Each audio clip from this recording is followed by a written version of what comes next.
Now comes our Professor Ujjwal Chaudhary. He is a versatile speaker, he's an achiever. He is doing some immense work in Northeast and also generally as an educationist for the whole country. I would like you again to say about 2 to 3 minutes. Thank you. First of all, Namaskar, General Saab. My late father was an army doctor, and I have a vivid memory of services throughout my life in the childhood. So I just wanted to mention that at the very beginning.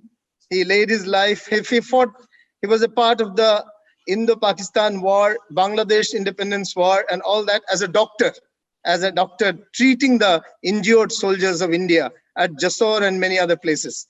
Having said that, coming to this program, it was a fabulous program, initiated by Dr. Ghosh with her opening comments 2 days ago. Fabulous program. I will just note few points for future.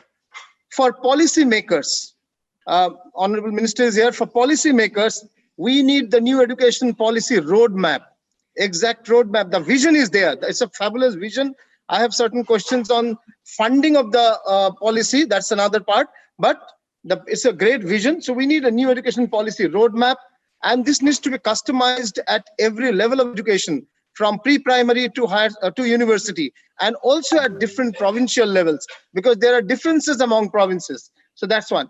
And a big issue, sir, digital divide bridging. We need to work on emergency mode on bridging digital divide, sir.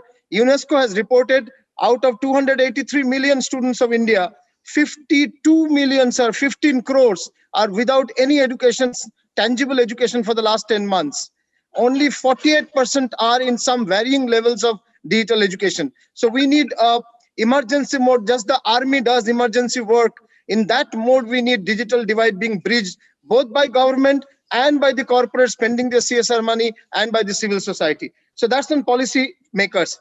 On the education entrepreneurs, because half of our education now almost are in the private sector. So digital transformation of campuses is compulsory. It has started, but still not completely done. Lot is to be done. Positive investment attitude, because digital transformation requires some investment at this point of time. The results will be 2 to 3 years from now. So positive investment attitude and shared capital, concept of sharing your own infrastructure for the larger good. Shared capital, concept of sharing among institutions and schools, concept of sharing your infrastructure with the schools in the environment, in the ecosystem who are less privileged. So that's for the education entrepreneurs. Education administrators, a great attitude and commitment to implement the new education policy, develop MOOCs, massive online open courses, bring in outcome-based education, not just an examination-based education, but an outcome-based education, and getting and implementing autonomy in educational performance or educational delivery. That's for the education administrators. Faculty members need to come out of the teacher mindset and get into the mentor mindset. A mentor is an aggregator of knowledge and not the repository, self-repository of the knowledge. So aggregator of knowledge, bringing in proprietary, his or her own knowledge and open source knowledge before the learner. Getting into flipped classroom, bringing content before the class. Flipped classroom. Today we discuss in the class. Matter should be given before the class. Retraining, digital retraining of the faculty members, and creating good content, delivering content, engaging learner, and evaluating learner. All the four have to change in the blended world. Due to lack of time, I'm not explaining. All the four have to change, and this the faculty members have to understand and implement. Most of us haven't. And lastly, the learner. I want to replace the word student with learner and let it be formally done at every level.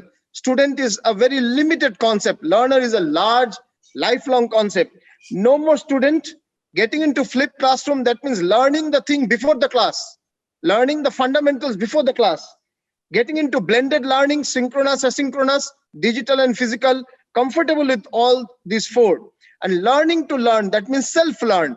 Large part of learning will be self-learning, and preparing for multi-career life, because one career with the medical science developing, with many other things, life is going to be an average of 80 to 90 years with reasonable health till 75.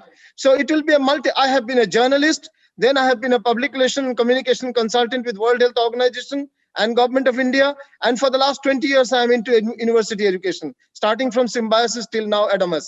So it has been 3 lives, even in my life, which is not yet 60. So there are the youngsters who are now 20 plus would be having 3 or 4 careers. So this whole attitude to have a multi-career life and learning to learn will be another key component that the learners have to really imbibe from the campus itself. So these are my suggestions for the next 1 to 2 years for policymakers, educational entrepreneurs, educational administrators, mentors, and learners. Thank you, and over to you, Dr. P. Shekhar.